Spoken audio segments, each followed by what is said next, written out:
जय श्री कृष्ण। हर महीने की कृष्ण पक्ष की और शुक्ल पक्ष की एकादशी भगवान विष्णु को समर्पित की गई है। इस दिन जगत के पालनहार श्री हरि विष्णु की विधिवत पूजा अर्चना करने के साथ ही व्रत का विधान है। वैशाख माह के कृष्ण पक्ष में पड़ने वाली एकादशी को वरुथनी एकादशी के नाम से जाना जाता है, लेकिन इस साल यह 2 दिन पड़ रही है। ऐसे में काफ़ी लोग कंफ्यूज हैं कि आखिर वरुथनी एकादशी का व्रत कब रखा जाएगा और इस दिन पूजा की विधि और शुभ मुहूर्त क्या होगी।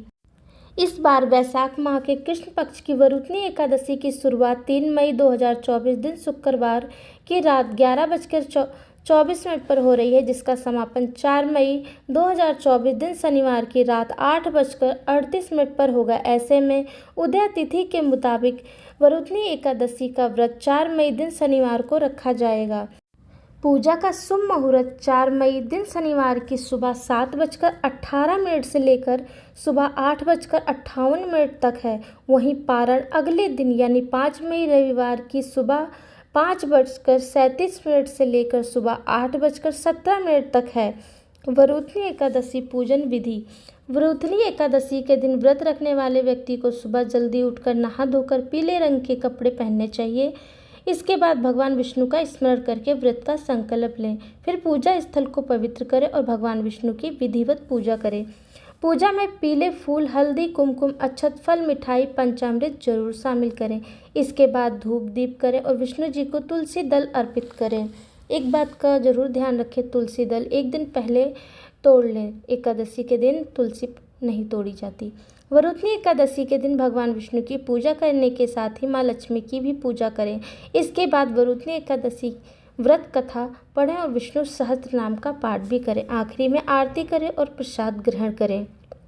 फिर अगले दिन द्वादशी तिथि प्रारंभ होने के बाद एकादशी व्रत का पारण करें।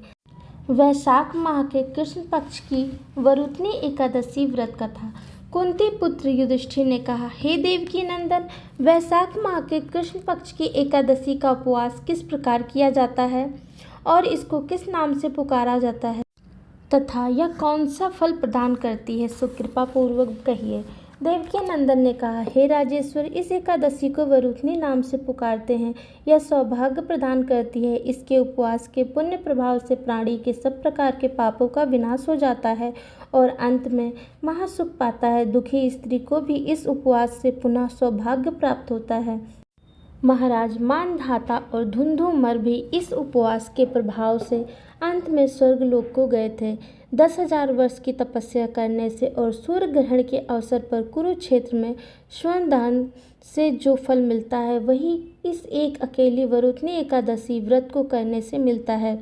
इस उपवास के पुण्य प्रभाव से मृत्यु लोक और स्वर्गलोक दोनों ही अनंत सुख मिलते हैं और ऐसे प्राणी मरणोपरांत विष्णु धाम को जाते हैं। हे राजन, इसके प्रभाव से दोनों लोकों में सुख और मुक्ति मिलती है। शास्त्रों में कहा गया है कि हाथी दान से अश्वदान तथा अश्वदान से भूमि दान ज़्यादा बेहतर है, परंतु दोनों दानों से अधिक उत्तम तिल दान है। इससे श्रेष्ठ अन्न दान है और कोई भी दान विश्व में इसके बराबर नहीं होता।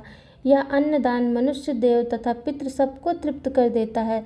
शास्त्र अनुसार अन्नदान के बराबर केवल कन्यादान ही होता है, परंतु यह उपवास दोनों ही दानों के बराबर फल देने वाला होता है।